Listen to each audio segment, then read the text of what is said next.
পরিপূর্ণ হয়ে যাবে। শাশুড়িকে খালি ভিডিওটা একবার দেখান। একদম সফট এবং লেয়ারওয়ালা পরোটা বানানোর জন্য এখানে 500 ময়দা নেওয়া হয়েছে, তার সঙ্গে পরিমাণ মতো নুন আর 2 চামচ চিনি গুঁড়ো দিয়ে ভালো করে আগে মিশিয়ে দিন।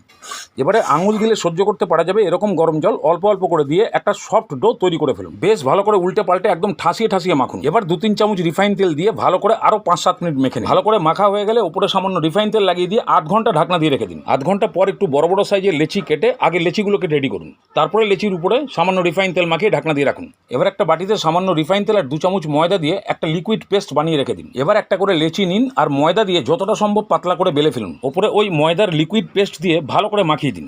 সামান্য শুকনো ময়দা উপরে ছড়িয়ে দিয়ে মাঝ বরাবর ঠিক এরকম একটা ফোল্ড করে দিন। এবার ফোল্ডের উপরে সামান্য একটু লিকুইড পেস্ট লাগান, আবার ওখানে একটু ময়দা দিন, আবার উল্টো দিকে ফোল্ড করুন। তার উপরে আবার লিকুইড পেস্ট আর শুকনো ময়দা দিয়ে দুটো সাইডকে মুড়ে দিন। এইভাবে সবগুলো রেডি হয়ে গেলে একদম প্রথমেরটাকে পাতলা করে বেলুন আর গরম চাটুতে ফেলুন। আর যেরকমভাবে পরোটা ভাজে তেল দিয়ে 2 পিঠটা ভালো করে ভেজে নিন।